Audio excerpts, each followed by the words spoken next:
Boa noite, queridos. Eu sou o Marcelo da Briane. E eu sou a Briane do Marcelo.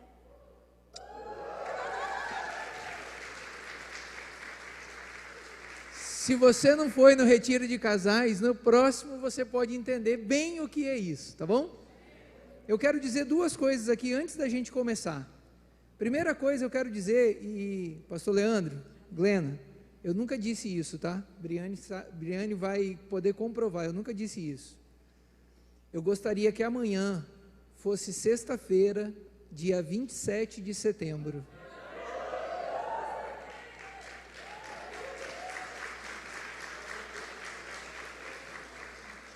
De fato, eu não queria que esse fim de semana acabasse. Eu queria que ele começasse de novo amanhã. Só para você que não foi ficar com um gostinho de querer ir. Tá? E outra coisa que eu quero dizer, antes de começar aqui, é dizer o seguinte, queridos, orem por essa equipe de trabalho, sabe, lutar por família é uma obra que é penosa, ela é gratificante, mas por outro lado traz um peso muito grande. Quando a gente luta por famílias, a gente acaba se expondo. À medida que a gente vai para frente de batalha, que esses casais, como servos, como líderes, se colocam numa posição de lutar e orar pela sua família, pelo seu casamento, eles precisam de retaguarda. Então eles precisam do seu apoio, eles precisam da sua cooperação, eles precisam da sua oração, precisam da sua participação. Sabe, quando a gente faz um retiro de casais, e a gente já há 16 anos trabalha com isso, desde 2003 a gente trabalha com treinamentos, com palestras, com cursos, com retiros, a gente sabe o quanto é pesado você dedicar horas e horas, noites e noites e encontros, e às vezes a dificuldade de chegar a um consenso de uma lembrancinha que vai se dar, porque cada um tem uma ideia e você tem que fechar, você tem um orçamento que é super limitado, para fazer o melhor para você quando vai lá, e Deus é tão misericordioso, que Deus nos usa, apesar das nossas limitações, das nossas falhas, dos nossos achismos, das nossas vontades, Ele vem e faz o que Ele quer, e transforma, e você vê, igual você viu aqui, 40 casais, sabe, quando eles programam para o próximo ano, provavelmente eles vão programar mais vagas, mas eles não podem sair de 40 para 80 vagas, eles vão crescendo. Então se você quer participar, corre para você ser abençoado, corre para você receber, e à medida que eles vão fazendo, e não fazem para ter mais, para dizer, crescemos e tivemos mais casais, fazem para que você seja abençoado, fazem para que você tenha a oportunidade de colocar em dia o seu casamento, de reavaliar algumas coisas que você precisa no seu casamento, que às vezes você só vai conseguir se você tirar um tempo e se retirar da rotina, da casa, dos filhos, da louça, das contas. Meu Deus, fazia uns 3 dias que eu não pensava em conta, agora me lembrei que amanhã tem conta para pagar, né? Amanhã é dia 30, tem conta para pagar, não pode voltar a ser sexta 27, tem mais um motivo para querer ser sexta 27, mas você se abstém das coisas desse mundo, para ouvir o que Deus tem para falar para você, e eu tenho certeza, que você indo no próximo ano, você também vai ser ricamente abençoado, amém? Bom, vamos tentar entrar na mensagem de hoje aqui, né? A gente vai falar hoje aqui com vocês, sobre 3 passos que você precisa, que qualquer pessoa precisa dar, para mudar alguma coisa que queira mudar na sua vida. Qualquer coisa que você queira mudar na sua vida, você precisa desses 3 passos, são 3 passos que você precisa, para alcançar, ou se colocar no caminho de alcançar, aquilo que você quer, seja no seu casamento, seja na educação dos filhos, seja nas finanças, seja na profissão, seja na sua vida com Deus, em qualquer área da sua vida, você precisa desses 3 passos, e a gente vai falar num texto que é muito conhecido, talvez você conheça de cor e salteado, Lucas 15, a gente vai falar na parábola do filho pródigo, mas se você já conhece esse texto, não deixa o texto te prender àquilo que você já sabe, deixa Deus ministrar algo diferente talvez no teu coração hoje, amém? Talvez você conheça esse texto, já tenha sido ministrado várias vezes, já tenha lido, mas hoje talvez Deus quer falar algo diferente com você, para a sua vida, para você mudar alguma coisa que precisa. Amém? Eu vou ler aqui Lucas 15, a partir do verso 11. Diz assim: certo homem tinha 2 filhos. O mais moço deles disse ao pai: Pai, dá-me a parte dos bens que me cabe. E ele lhes repartiu os haveres. Passados não muitos dias, o filho mais moço, ajuntando tudo o que era seu, partiu para uma terra distante e lá dissipou todos os seus bens, vivendo dissolutamente. Depois de ter consumido tudo, sobreveio àquele país uma grande fome e ele começou a passar necessidade.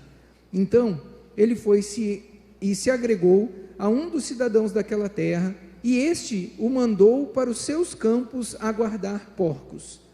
Ali desejava ele fartar-se das alfarrobas que os porcos comiam. Ele desejava fartar-se das alfarrobas que os porcos comiam, mas ninguém lhe dava nada de comer.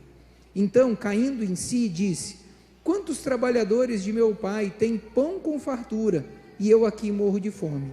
Levantar-me-ei e irei ter com meu pai, e lhe direi: Pai, pequei contra o céu e diante de ti. Já não sou digno de ser chamado teu filho. Trata-me como um dos teus trabalhadores. E levantando-se, foi para o seu pai. Vinha ele ainda longe, quando seu pai o avistou, e compadecido dele, correndo, o abraçou e beijou. E o filho lhe disse: Pai, pequei contra o céu e diante de ti, já não sou digno de ser chamado teu filho.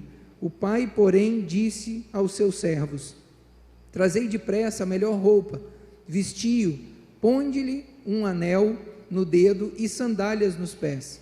Trazei também e matai um novilho cevado, comamos e regozijemo-nos, porque este meu filho estava morto e reviveu, estava perdido e foi achado. E começaram a regozijar-se.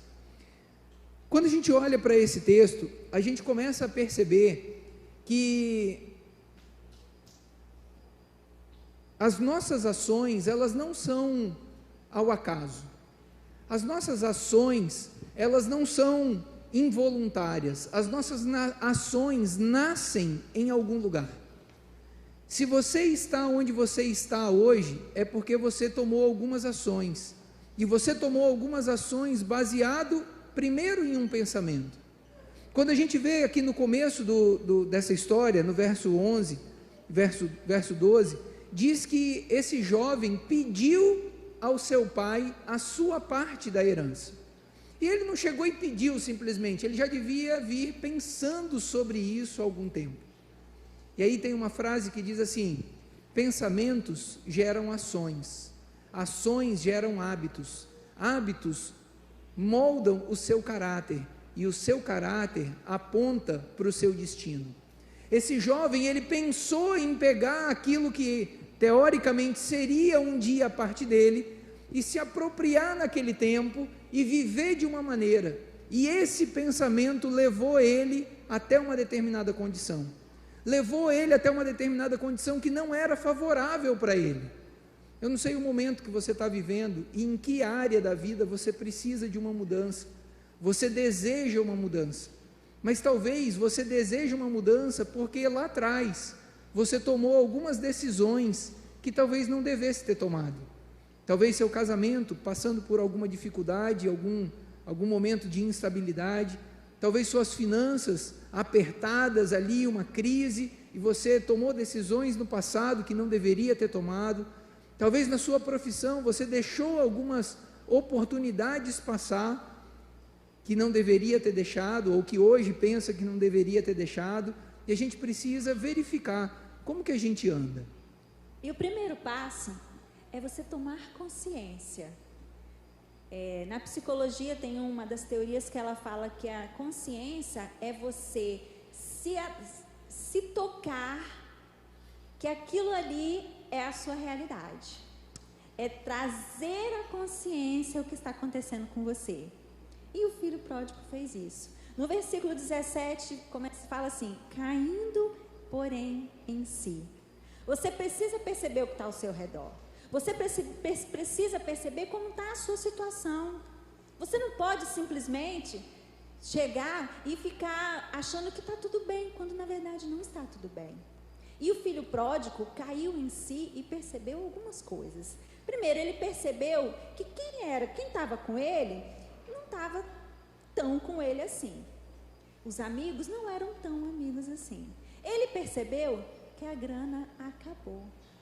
Ele percebeu que ele não tinha as coisas que ele queria, ele não tinha nada do que ele sonhou. Ele foi procurar as coisas e não encontrou. Ele foi lá atrás de uma coisa, quando chegou lá, as belezas desse mundo destruíram seus sonhos. E quem estava no retiro sabe muito bem que a gente gosta de trazer isso para a nossa realidade. E quando eu estava estudando essa ministração, Deus falou comigo assim: você foi uma filha pródiga. E eu falei assim: como assim, Senhor? Eu sou tão perfeita. Como assim eu sou uma filha pródiga? Aí ele falou assim: você foi o dia que você desejou a morte da sua mãe. Eu sempre fui muito ativa, sou uma pessoa muito ativa. Aos 14 anos, meu pai descobriu que ele tinha câncer. E na família toda eu fui a primeira a começar a trabalhar para sustentar a casa, porque o câncer do meu pai era muito agressivo. Ele foi para Brasília fazer uma cirurgia muito séria. E eu na verdade, eu senti que eu tinha que fazer isso pela minha família. E eu comecei a trabalhar. Aos 16 anos eu me revoltei. Eu me revoltei com aquela situação toda, porque só eu trabalhava, porque minha mãe era muito passiva, meu pai batia nela quase todos os dias. E aquela situação me machucava muito, e eu virei para minha mãe, eu já estava fora da igreja, eu virei para minha mãe e falei assim: olha só, eu prefiro ver você morta. Ouve o que eu estou te falando, eu prefiro ver você morta do que servindo a esse Deus que não serve para nada na sua vida. Nesse dia, eu vesti a carapuça de uma filha ingrata, de uma filha que não dá valor, de uma filha que percebe que o mundo ao seu redor não é um conto de fadas, mas que você é do 8 para 80, não é um conto de fadas, mas é um grande desastre. Uma filha que vira para sua mãe e fala na cara: eu desejo a sua morte. Eu fui a filha que mais machucou o coração da minha mãe. Eu sei disso. E quando eu falo para vocês que eu sei disso, mas eu fui conversar com a minha mãe, eu falei: mãe, você lembra disso? Aí ela: aconteceu isso. A minha mãe é um toquinho de gente desse tamanho, de 1,50 m. Coisa mais linda do mundo, gente. Meu docinho, eu chamo ela. Você olha para ela, é aquele tipo de vovozinha que dá vontade de levar para casa e cuidar. É a minha mãe. E a minha mãe sempre foi assim. Meu pai batia na minha mãe quase todos os dias. E a minha mãe nunca falou mal do meu pai. A minha mãe nunca falou nada que pudesse denegrir a imagem do meu pai para ninguém. E eu desejei a morte dela porque ela não era ativa. Até que um dia veio a consciência que eu tinha feito. Não a consciência que eu tinha sido a filha, pródiga, mas a consciência que eu tinha machucado o coração da minha mãe. No meio da crise do nosso relacionamento, quem ajoelhou comigo toda madrugada, 3 horas da manhã, foi a minha mãe. 3 horas da manhã, ela lutava comigo pelo meu casamento. A mulher que eu desejei a morte. Lutando com Deus que eu falava que não servia para nada. Nós precisamos trazer à consciência as coisas, e foi isso que aconteceu com o filho pródigo. Ele ficou sem grana, perdeu os amigos, e ele precisou de ajuda. E ele foi comer a comida dos porcos. Eu passei muito tempo comendo a comida dos porcos. Eu tenho consciência disso. Eu sei o que eu fiz. Eu sei o mal que eu fiz. Eu sei o que isso gerou no meu coração, mesmo que ela não lembre, mas eu sei de tudo. Muitas vezes nós somos os filhos de Deus pródigos e a gente acha que não está tão ruim na fita assim. E Deus te diz que você precisa tomar consciência das coisas que você está fazendo. Você precisa tomar consciência da tua língua grande. Você precisa tomar consciência da sua dureza do coração. Porque não é só a dureza do coração que leva ao divórcio. É a dureza do coração do homem para tudo. Você precisa tomar consciência do que você faz contra o seu próximo. Porque a palavra de Deus fala que se você quer ter um relacionamento lindo com Deus, se você quer ter algo lindo, você precisa amar ao próximo, a Deus acima de todas as coisas, e ao próximo como a si mesmo. Esse é um princípio de Deus. E a gente não dá a mínima para Deus às vezes. Amanhã, a minha pergunta para você é: amanhã você vai lembrar que Deus existe? Ou você simplesmente vai começar a semana como se nada tivesse acontecido? Trazer à consciência as coisas que nós fazemos é trazer à consciência aquilo que realmente precisa ser trago à consciência. Talvez você precise ter a consciência que precisa ter mais tempo com Deus. Talvez você precise ter a consciência de estar mais na presença de Deus. Às vezes você precisa ter a consciência que o seu coração não é tão bom assim e que você não é a quarta pessoa da Trindade. Nós precisamos trazer à consciência as coisas para aprender com elas. Quando a gente percebe o que está acontecendo ao nosso redor, é o primeiro passo para a gente ter uma mudança. Quando a gente vê que as coisas não estão funcionando bem, às vezes a gente não consegue ter essa consciência. Mas é por isso que a gente está falando aqui. O primeiro passo é você ter consciência. Você tem que parar e olhar para essa situação como aquele jovem olhou e disse assim: puxa vida, na casa do meu pai os trabalhadores têm fartura de alimento e eu aqui estou passando fome. Eu torrei toda a grana. Agora, esse jovem, ele podia ficar numa situação de vitimização. Ah, mas é porque eu sou o mais moço. Ah, mas é porque eu já peguei tudo, como é que eu vou voltar agora para a casa do meu pai? Ah, mas agora com que cara eu vou chegar lá na casa do meu pai e na minha família e com os empregados do meu pai e dizer que eu peguei a minha parte da grana e torrei tudo? Que vergonha que eu vou sentir. Como que eu vou me expor desse jeito? Como que eu dou um passo atrás agora e volto para corrigir coisas que eu errei lá atrás? E aí você pode traduzir isso para a área que você quer ou precisa mudar na sua vida. Às vezes é no casamento. Você disse coisas lá atrás e que você estragou as coisas e fez com que tomasse um rumo, que as coisas se desviassem do rumo que deveria ser tomado. E aí você vai para distante. E quando a gente vai para distante, a gente pode ficar com vergonha, a gente pode ficar chorando, a gente pode ficar reclamando, a gente pode ficar se martirizando, se vitimizando, a gente pode ficar numa situação de dizer: ó vida, ó azar, tudo comigo, só comigo. Para os outros dá tudo certo, mas para mim nada dá certo. Você viu, fulano está com a vida toda torta, para ele as coisas estão dando tudo certo, para mim faz tudo direitinho. Como o Briane falou, sou a quarta pessoa da Trindade e as coisas não funcionam para mim. Meu casamento está ruim, minhas finanças estão ruins, minha profissão está ruim, meu negócio está ruim, tudo está ruim. E a gente pode ficar reclamando, mas reclamar é você fazer, sabe o quê? É continuar cavando um buraco sem fim, não é arrumar a saída do buraco. Agora, o segundo passo, se o primeiro passo é ter consciência, o segundo passo é você ter intenção de mudar, é você ter o desejo de sair daquela condição. Sabe, teu casamento está ruim, você precisa ter o desejo de ter um casamento melhor. Tuas finanças estão apertado, você precisa ter o desejo de ter finanças melhor, mais controle, guardar, fazer uma reserva. Eu estou lendo um livro e teve uma frase que me tocou profundamente. E há um filho dizendo para a mãe, falando assim: poxa mãe, por que a gente é pobre? Deus não ajuda a gente.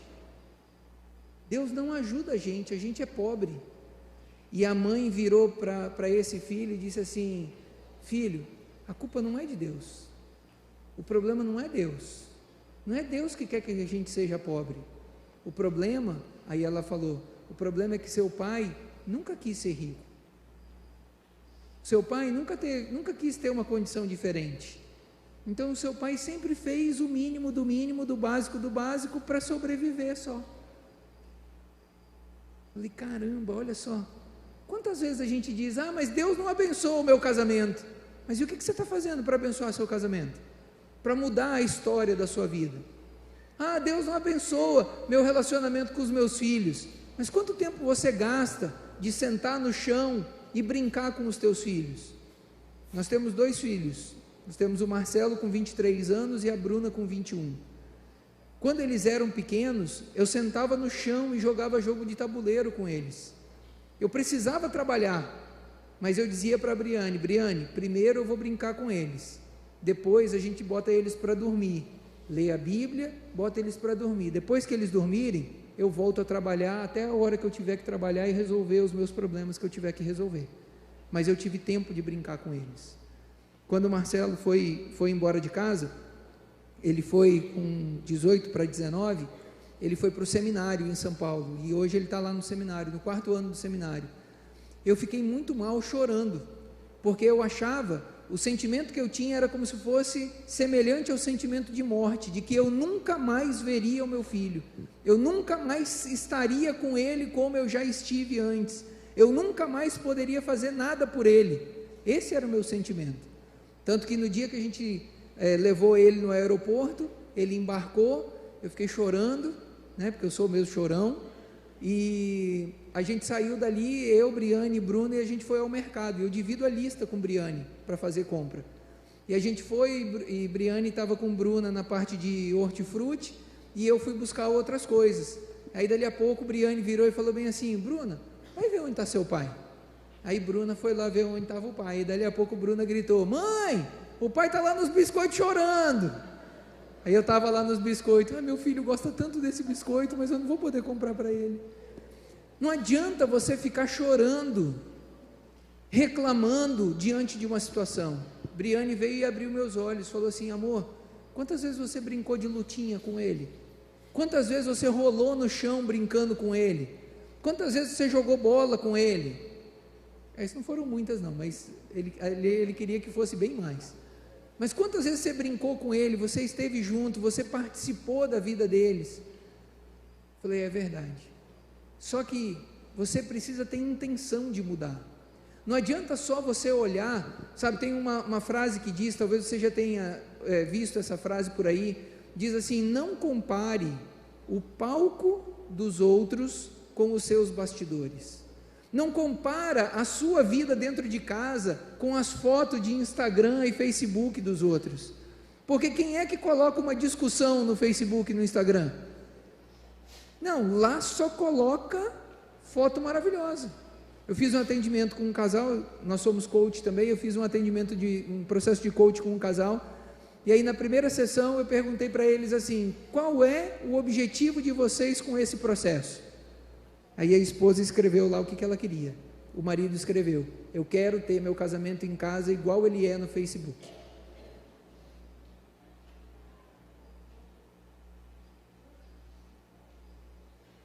Talvez Deus esteja falando no seu coração aí, hein? A intenção, você precisa ter uma intenção de mudar. Não adianta só você ficar, mas como eu gostaria. Você tem que ter o desejo de mudar, mas também tem que ter a vontade de ir lá e fazer.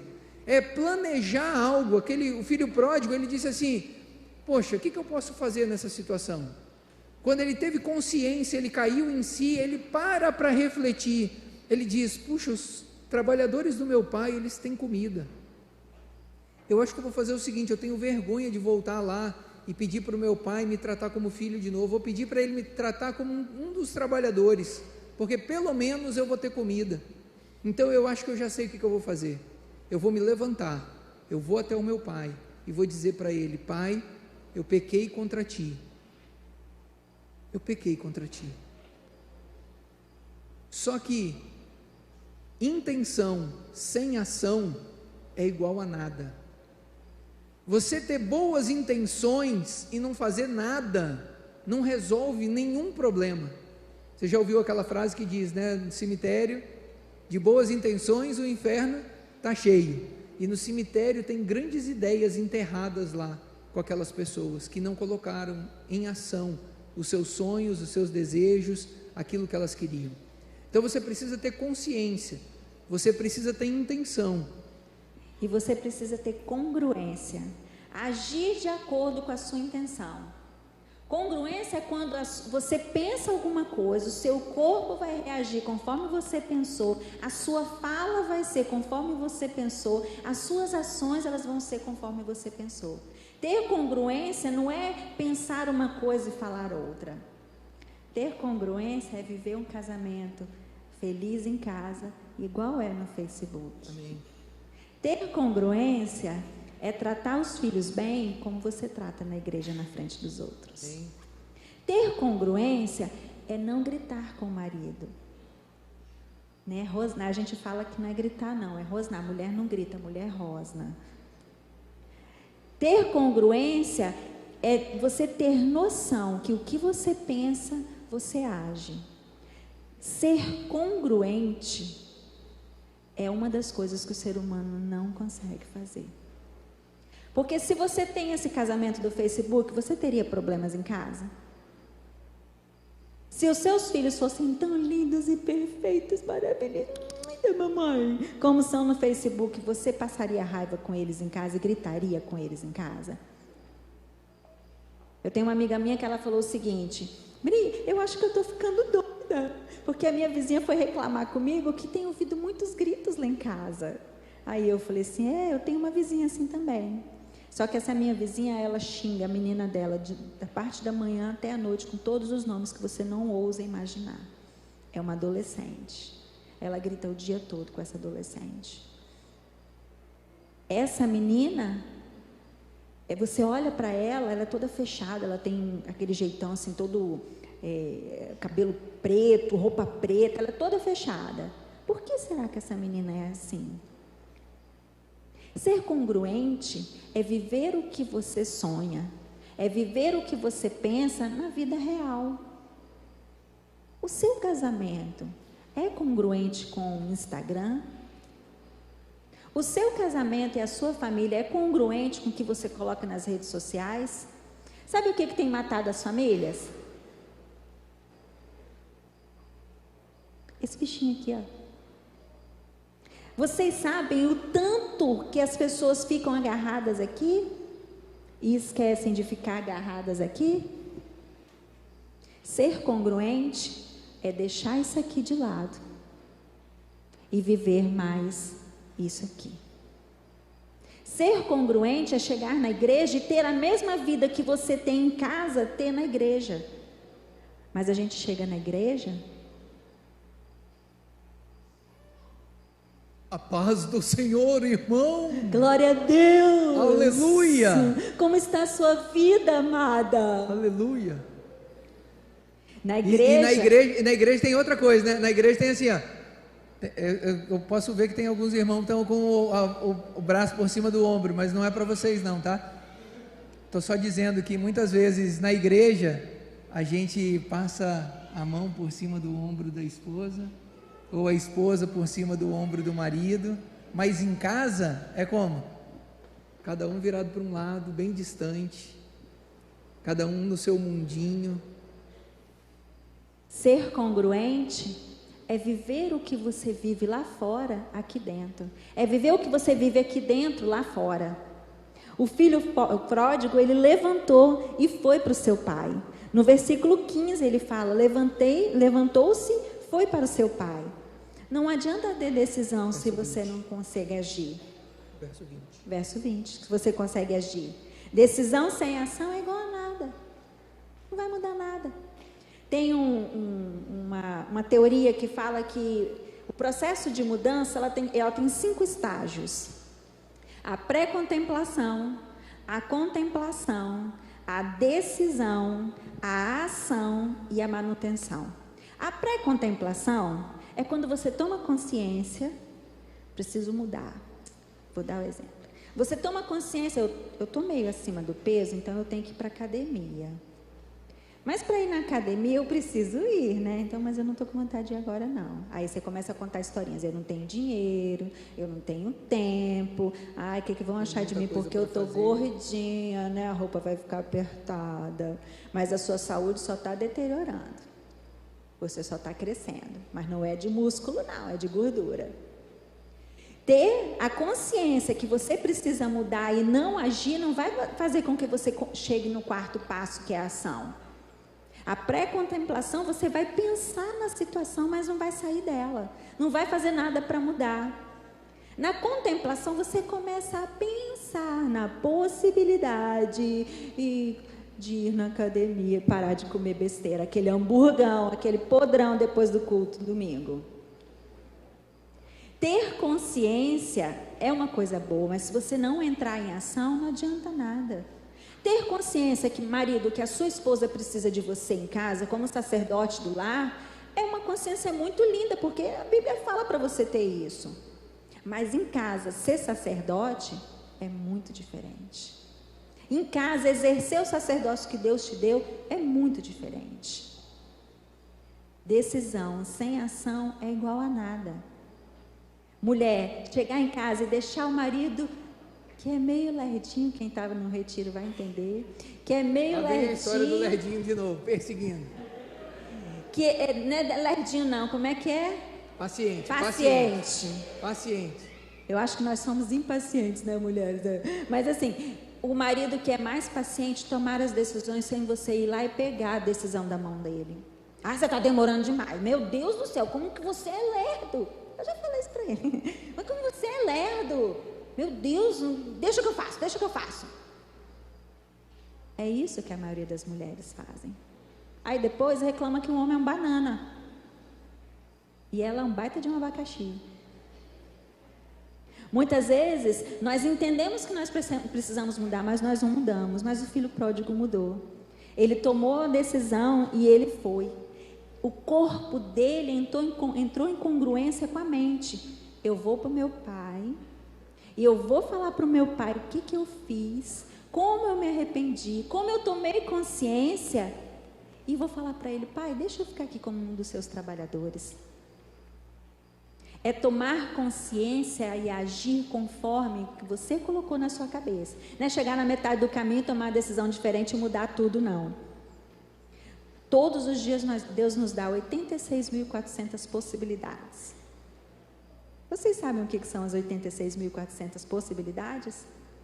Todos os dias Deus te dá 86.400 segundos por dia. O que você está fazendo com seus segundos? Está agarrado no Instagram e no Facebook? E o resto da sua vida? Você pode ter dias melhores, você pode viver uns dias melhores na sua casa com seu filho, você pode viver dias melhores no seu casamento, você pode viver dias melhores na sua finança, você pode viver dias melhores aqui na igreja, tendo mais interesse pelas coisas da igreja. Você pode ter dias melhores, mas você precisa levantar o bumbum da cadeira e mudar essa história. Você precisa levantar, sacudir o esqueleto e sair da zona de conforto, da zona de estagnação. Você precisa entender que só a decisão não vai mudar nada. A sua vida não vai mudar só por causa de uma decisão. É preciso coragem para enfrentar os seus medos, medo da rejeição, medo das críticas.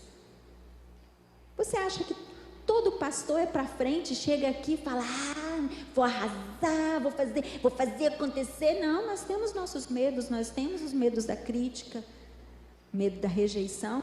É inerente ao ser humano. É intrínseco, está aqui dentro. Nós temos isso, mas uma coisa que nós não temos é a vontade de ficar parados. Uma coisa que nós não temos é o desejo de ver o povo de Deus se perdendo por falta de conhecimento. E o que você tem feito para mudar? Você precisa ter coragem para mudar. Reconhecer os seus erros. Pai, pequei contra o céu. Quebrar o orgulho. Pai, pequei perante ti. Você já pediu perdão para alguém da sua família? Você já olhou nos olhos de alguém e falou assim: me perdoa porque eu pequei contra você? Me perdoa porque eu desejei a sua morte? Mesmo que você não tenha pensado como eu pensei, mas às vezes você desejou não ter nascido. Ou você está num momento tão ruim da sua vida que você não desejava estar aqui. Nós precisamos quebrar o orgulho, procurar ajuda, falar: pequei, eu preciso de ajuda, me perdoa. Nós precisamos nos humilhar. Já não sou digno de ser chamado seu filho. Nós precisamos entender que o que passa na nossa mente tem que ser congruente com o nosso corpo. Não adianta você ficar no estágio da pré-contemplação e nem da contemplação, porque não vai mudar nada na sua vida. Não vai mudar nada você ficar mandando seu marido fazer as coisas, porque o bichinho não vai fazer, se ele não quiser fazer. Não adianta nada você achar que a sua mulher é uma louca desvairada que está gritando dentro de casa igual uma desesperada, se você não chegar para ela e ajudar ela a sair dessa zona de estresse. Não vai ajudar nada você olhar para o seu filho que está sendo mal criado e não tentar mudar a criação dele, a dar mais amor, mais cuidado, mais zelo, estar presente na vida dele, sair do seu Instagram, do seu Facebook. Se eu perguntasse para vocês quando vocês vão dormir onde esse bichinho fica,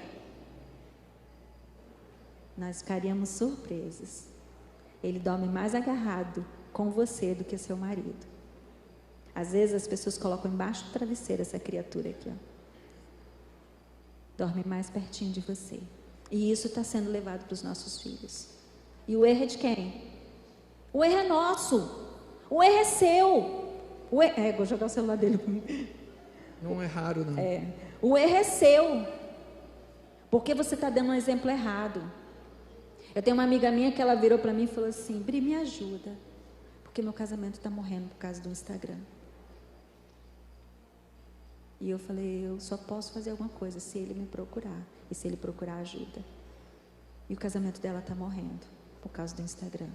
Você precisa pensar, ter consciência, ter atitude, decisão e ser congruente com o que você pensou, para então Deus poder fazer alguma coisa na sua vida. Porque tem coisas que Deus vai falar assim: eu preciso que você dê um passo na direção daquilo tudo que eu tenho para você.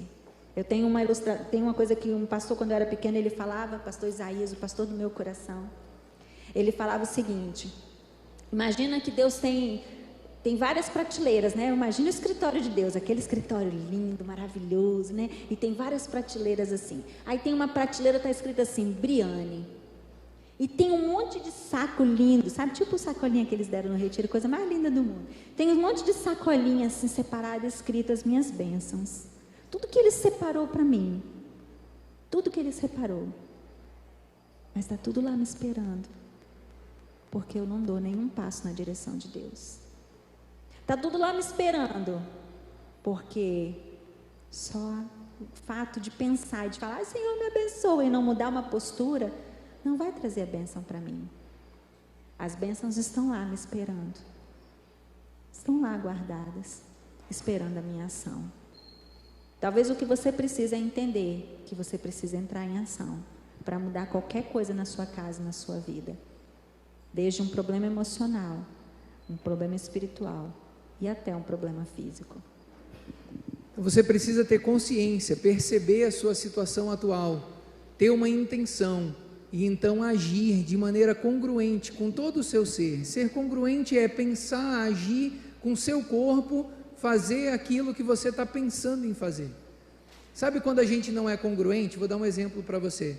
Você pergunta para a pessoa e fala assim: tá tudo bem com você? Aí a pessoa vira e fala bem assim: tá. Você acha que isso é congruente? O que ela disse condiz com o que o corpo dela falou para você? Tá, tudo bem. A voz, né, baixa, fraca, o corpo já meio encurvado, o ombro caído, né, tudo dizendo que não está bem. Você precisa ser congruente. E eu quero terminar do jeito que eu comecei. Eu disse que o filho pródigo foi para uma terra distante com toda aquela grana da herança que ele pediu, porque ele começou com um pensamento de: vou pegar essa grana, minha parte da herança, vou viver a vida que eu quero viver numa outra terra, distante das regras do meu pai, distante de todo o controle, vou viver do jeito que eu quero e fazer o que eu quero. E aí ele foi, viveu, e de repente ele percebeu, caiu em si, que aquela situação não era melhor. Mas quando ele percebeu, ele de novo teve uma mudança na vida dele. Aquela primeira mudança foi uma mudança negativa, e a mudança positiva na vida dele começou de novo com um pensamento. Ele falou: puxa, eu estou aqui desejando comer a comida dos porcos, só desejando, porque nem comer a comida dos porcos ele podia, ele só desejava. E ele diz assim: puxa, eu estou com um pensamento aqui, eu vou levantar, eu vou sair desse lugar onde eu estou, eu vou correr para o meu pai, e eu vou chegar lá, e eu vou dizer para o meu pai: pai, eu pequei contra ti. E aí você imagina que na hora que esse jovem, esse moço, ele é tomado por essa intenção, talvez uma outra voz venha dentro dele dizendo assim: mas e se seu pai te rejeitar? E se seu pai não te acolher? Ele diz: não, mas eu vou para o meu pai, eu quero ir para o meu pai, eu sei que lá junto com o meu pai a vida é melhor. E ele se levanta e vai. E o começo do texto diz que ele vai para uma terra distante. Imagina esse jovem saindo da cidade onde ele estava, daquele campo onde ele estava lá cuidando dos porcos, e ele vai na direção do pai, e à medida que ele vai, essas vozes negativas vêm sobre ele: é melhor você desistir, é melhor você não ir lá. Como você vai chegar lá e vai dizer que gastou tudo? Como você vai chegar lá e vai se humilhar na frente das pessoas? E a vergonha, e o orgulho, e seu orgulho, você é o filho do dono daquela propriedade, você vai chegar lá e se humilhar na frente das outras pessoas, dos outros trabalhadores, dizendo e confessando que você errou, dizendo que você quer ser só um trabalhador. E ele continua indo, ele continua indo, ele continua indo, porque ele está agindo de maneira congruente com aquilo que ele pensou. O seu corpo vai e ele vai indo.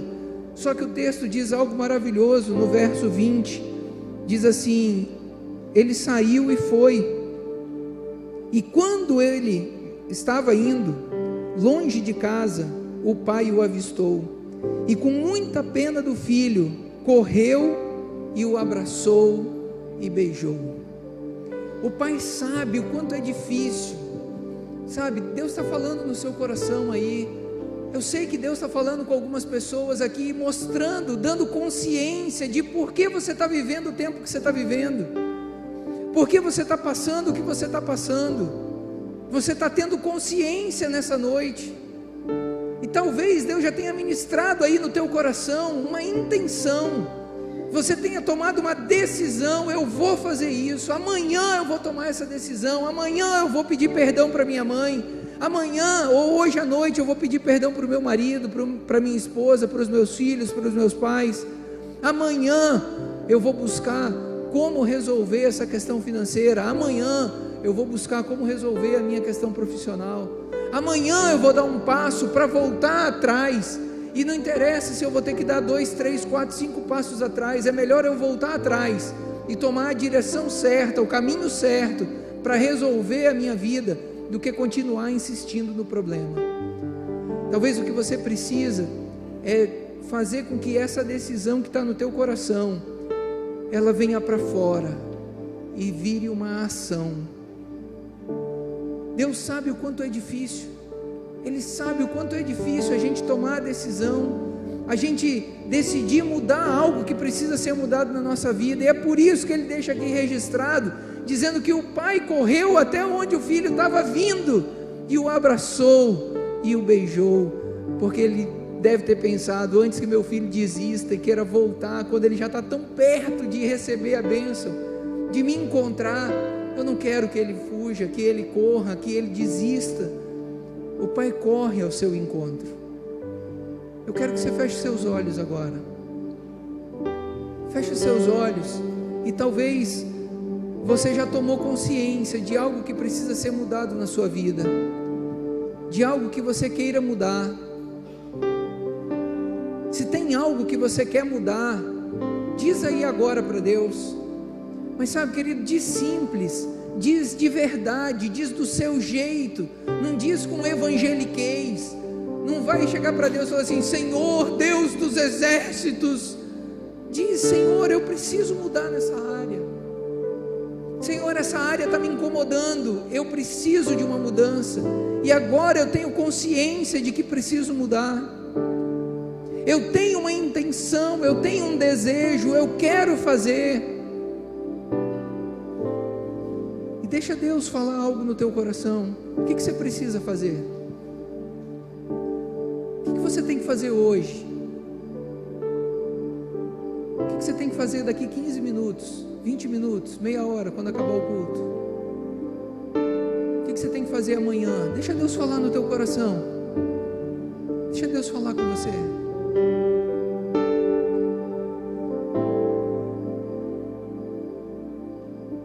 Eu sei que tem pessoas aqui que estão dentro delas tendo um desejo de mudar, uma vontade de mudar, uma intenção de mudar.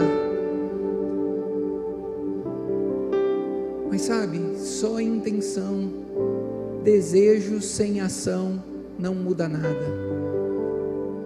Desejo sem ação não muda nada. Intenção sem ação não muda nada. Por isso, se você ficar com intenção no seu lugar, não muda nada. Se você ficar com intenção só no seu coração e não fizer nada, não muda nada. Você precisa agir de alguma maneira. E sabe, como eu disse aqui sobre tá tudo bem, você tem que dizer tá tudo bem, porque tá tudo bem, ou dizer não está bem, quando não estiver bem. E se você tem um desejo aí no teu coração, uma intenção no seu coração, eu queria que você fosse congruente hoje. Eu queria que você, como o filho pródigo fez, se levante do seu lugar, se levante no seu lugar. Sabe, aquele jovem, ele tinha uma intenção e ele ficou de pé, porque ele tinha um desejo de mudar. Ele falou: eu não vou ficar no mesmo lugar, eu não vou ficar como eu estou, eu vou ficar de pé, eu vou me levantar. E quando você não consegue fazer tudo de uma única vez, talvez a primeira coisa que você tem que fazer é ficar só de pé. Se você tem um desejo, uma intenção no seu coração de mudar alguma coisa, fica de pé no teu lugar. Se Deus está ministrando com você e você tem o desejo de mudar algo, fique de pé no seu lugar. Seja congruente, amém. Diga: pode ficar de pé, fica de pé. Fica de pé, isso, fica de pé, amém, amém. Só se você tem um desejo forte de mudar, se você está tomando consciência de que algo precisa mudar na sua vida, e se você tem o desejo de mudar, você fica de pé. Sabe, querido, as mudanças começam de pouquinho em pouquinho. As mudanças não acontecem da noite para o dia, de uma única vez. Você não pode mudar tudo em uma noite, mas uma noite pode mudar tudo na sua vida. Você não vai resolver toda a sua história hoje, mas hoje, quando você fica de pé, você está dando o primeiro passo.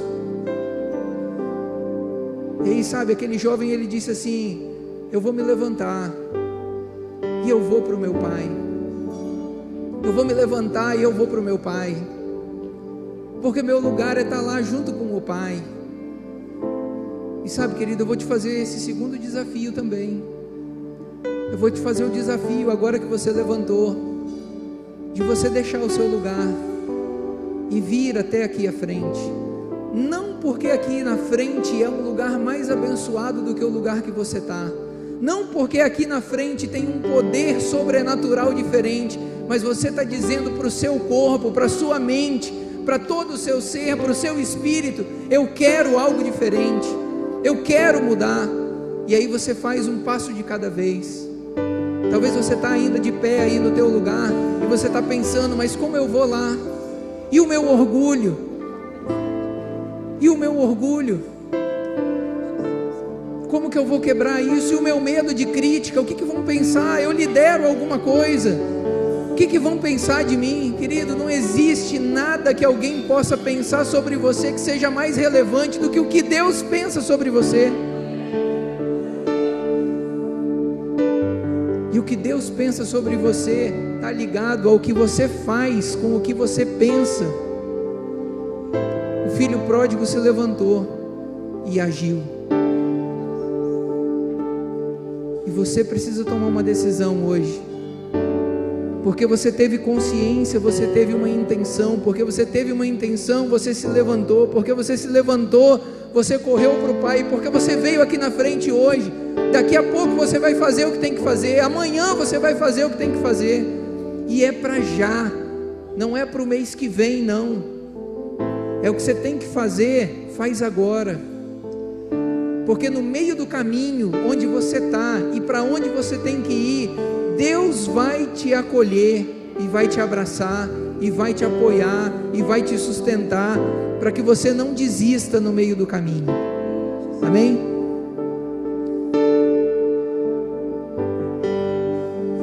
Os irmãos vão cantar essa canção, e eu quero que você, de olhos fechados, sinta o abraço de Deus aí sobre você.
Mas sozinho eu não consigo, eu preciso de Ti. Fala para Deus o tanto que você precisa dEle para te fortalecer, o tanto que você precisa dEle para Ele te dar a mão e carregar você no colo. Sabe, aquele pai andando com uma criança pequenininha, como é que é gostoso? É assim que Deus quer andar com você, pegar na tua mão, fazer um carinho na tua mão e dizer: filha, eu estou aqui por você. Filho, eu estou aqui porque eu te escolhi. Ninguém mais te escolheu, eu te escolhi.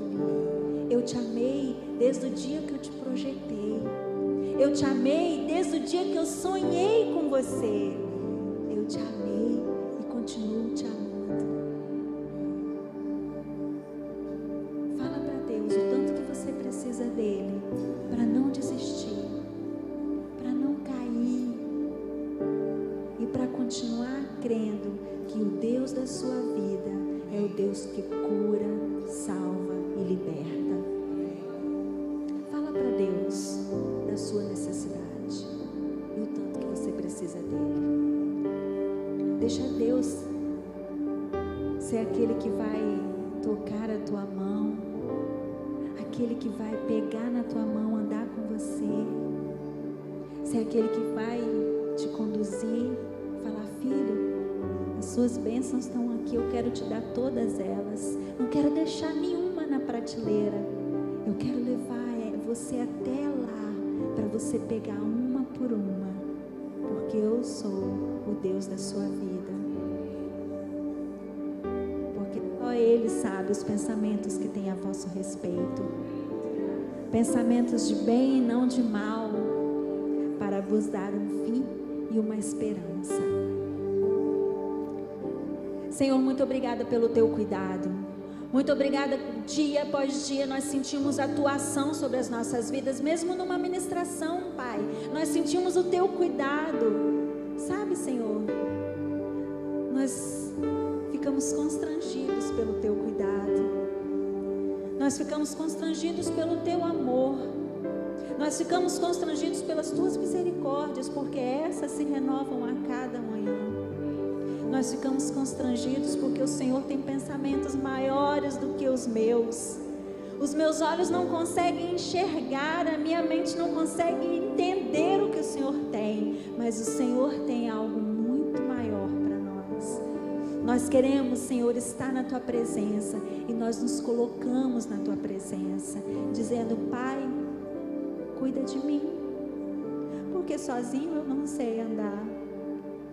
Pai, cuida de mim, porque eu falo o que eu não quero falar. Pai, cuida de mim, porque quando eu chego na metade do caminho, eu tenho uma vontade irresistível de voltar, e eu volto. Mas dessa vez eu não quero mais voltar, eu quero ir na tua direção e não retroceder.